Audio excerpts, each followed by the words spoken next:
Indigenous Rights Radio, because knowledge is power.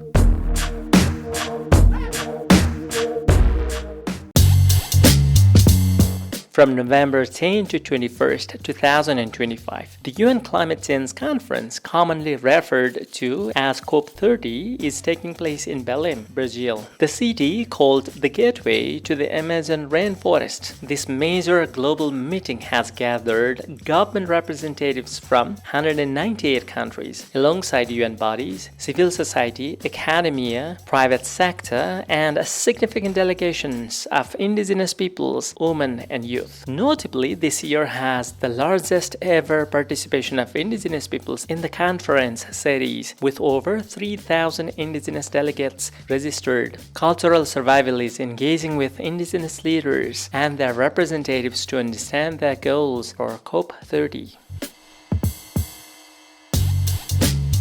My name is Liudmyla Korotkykh. I represent Indigenous Crimean Tatar people from Ukraine. I'm here at the COP30 because it's really important to my people to be there, because we are affected not only on the climate change consequences, but also because of war and occupation of our territories. And because of this, our land is militarized, and now it's used as a springboard for the military escalation against Ukraine. A lot of extraction of minerals, infrastructure projects are going on in our territories without our consent, because of also our representative institutions is banned on the territories of our territories because of occupation again.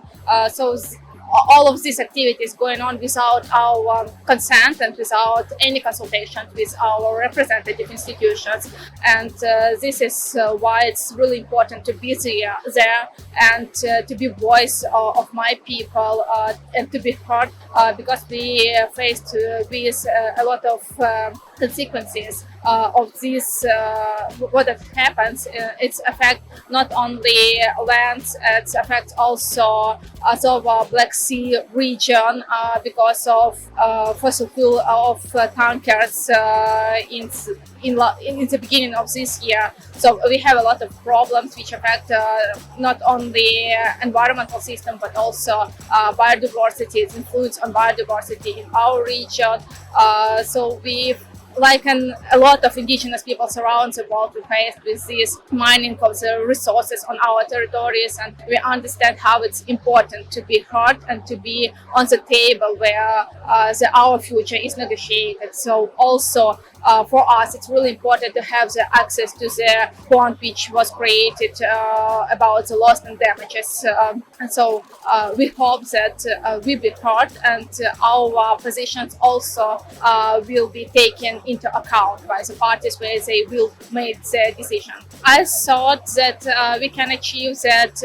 At first, we can attract more attention and of the global communities, not only from the indigenous peoples, but by the parties, NGOs, and so on, to the problems with which indigenous peoples face around the world. It's the first thing, and I believe that this could be transferred to some points which will be reflected in the text of decisions, not only political statements, but also in technical documents which are really used by the bodies and institutions to realize all these decisions which made by parties. Indigenous peoples around the world said we should be strong, we must continue our fight, and only in solidarity with each other we can achieve our goals.